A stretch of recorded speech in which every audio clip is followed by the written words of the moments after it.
ஓம் சாந்தி. 27/5/2026 புதன்கிழமை. வாணி தரும் வசந்தம்.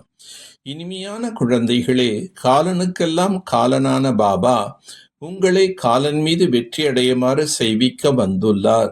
மன் மனபவ என்ற மந்திரத்தினால்தான் நீங்கள் காலன் மீது வெற்றி அடைவீர்கள். ஹே ஆன்மீக பயணிகளே, நீங்கள் தேக உணர்வை விடுத்து ஆத்ம உணர்வுடையவராக ஆகுங்கள். ராவணன் அரை கல்பமாக உங்களை தேக அபிமானியாக ஆக்கினான். இப்போது ஆத்மா அபிமானி ஆகுங்கள். இந்த ஆன்மீக ஞானத்தை சுப்ரீம் தந்தைதான் உங்களுக்கு அளிக்கின்றார். வேறு யாரும் கொடுக்க முடியாது. ஆதி சனாதன தேவி தேவத தர்மம் இருந்த பொழுது நீங்கள் உலகத்திற்கே அதிபதியாக இருந்தீர்கள். இப்பொழுது தர்மம் தாழ்ந்து கர்மம் சீர்கெட்டு போய்விட்டது. கலியுக கடைசி வரை பக்தி மார்க்கம் நடைபெறுகின்றது. இதில் ஞானம் இருப்பதில்லை. ஞானத்தினால் சத்கதி ஆகின்றது. அனைவருக்கும் சத்கதி அளிக்கும் வள்ளலான தந்தை வராதவரை சத்கதி அடைய முடியாது. நான் கல்பத்தின் சங்கம யுகத்தில் வருகிறேன் என்று தந்தை கூறுகின்றார். ஸ்ரீ லக்ஷ்மி நாராயணன் எவ்வளோ ஆரோக்கியமாகவும் செல்வந்தராகவும் இருந்தார்கள்.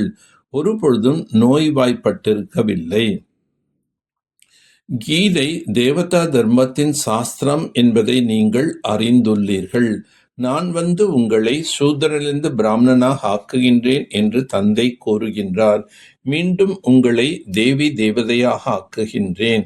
தந்தை தவிர வேறு யாரையும் ஞான கடல் என்று கூறப்பட மாட்டாது. நான் கல்ப கல்பமாக குழந்தைகளாகி உங்களுக்கு வந்து சத்கதி அளிக்கின்றேன் என்று தந்தை கூறுகின்றார்.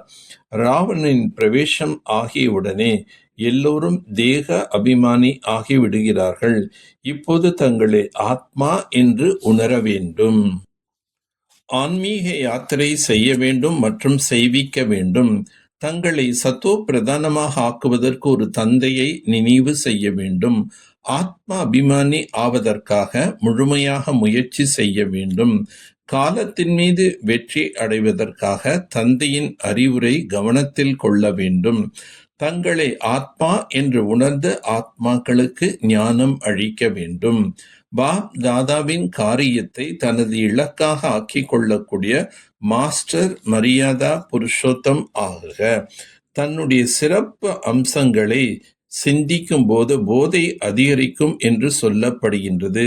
மற்றவர்களின் வருமானத்தின் மீது ஒருபோதும் கண்கள் செல்லக்கூடாது.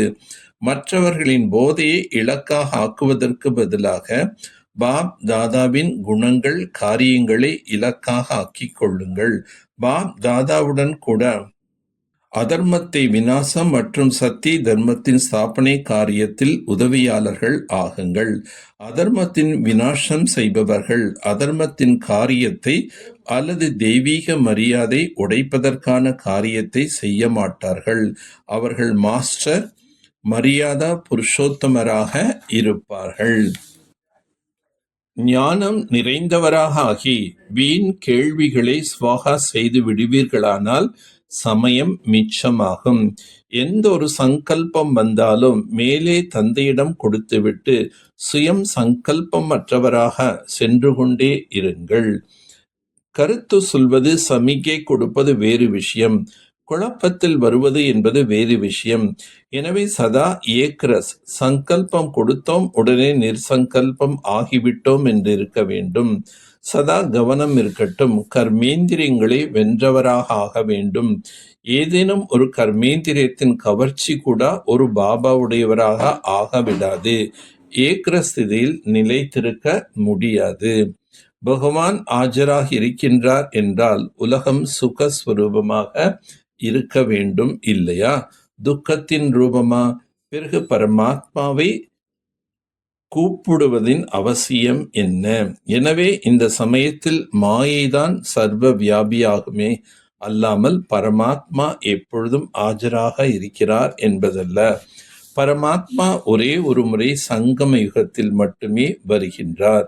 இவரது முழுமையான துணையை பிடித்து கொண்டீர்கள் என்றால் அவர் உதவி அளிப்பதில் புகழ் பெற்றவர். ஒரு அடி நீங்கள் முன்னால் வந்தீர்கள் என்றால் நான் 10 அடிகள் முன்னால் வருவேன் என்று கூறுகின்றார். எனவே அவர் முழுமையான ஆஸ்தி அளிக்கின்றார். அதில் எந்த ஒரு குறைவும் இருப்பதில்லை. நல்லது. ஓம் சாந்தி. ஓம் சாந்தி. ஓம் சாந்தி.